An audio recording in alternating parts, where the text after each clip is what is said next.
It has been well and truly said that eternal vigilance is the price of liberty.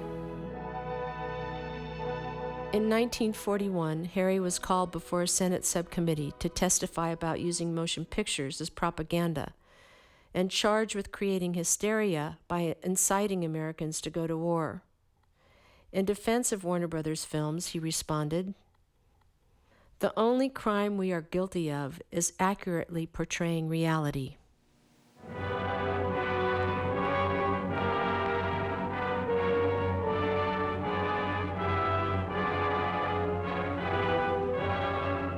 A week later, the Japanese attacked Pearl Harbor and the charges were dropped.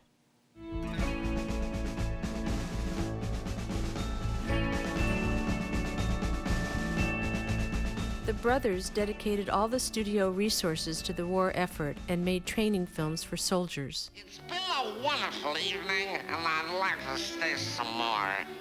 But I gotta get a move on now. I sail at 4:30.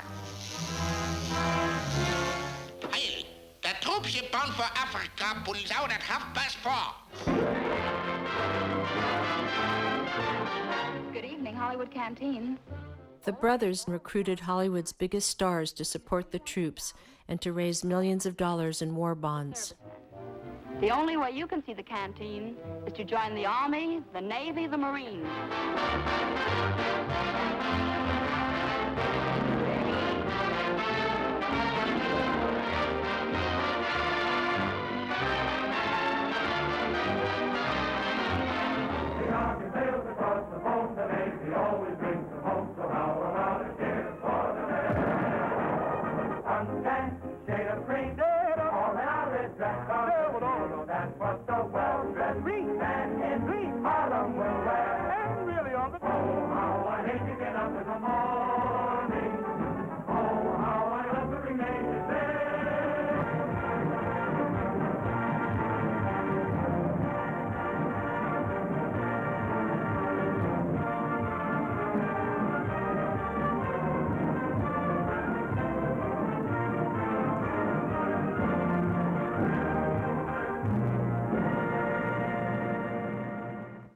Even Casablanca rallied Americans to join the fight against fascism.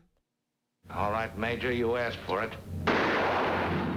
Bogart is the archetypal American who has to be persuaded in one way or another that you need to engage with the war, that you need to engage in the fight against fascism and Nazism. You have any idea what you'd have to look forward to if you stayed here? 9 chances out of 10, we'd both wind up at a concentration camp. Isn't that true, Louis?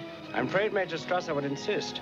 You're saying this only to make me go. Casablanca, of course, is the greatest romantic melodrama ever made, and it has this character at the center who's very bitter and very cynical about everything, who ultimately is redeemed by love and by the noble effort of the Second World War. Although Casablanca reflected Harry's convictions about fighting fascism, it was Jack who ultimately took the Oscar for it. Hal Wallace,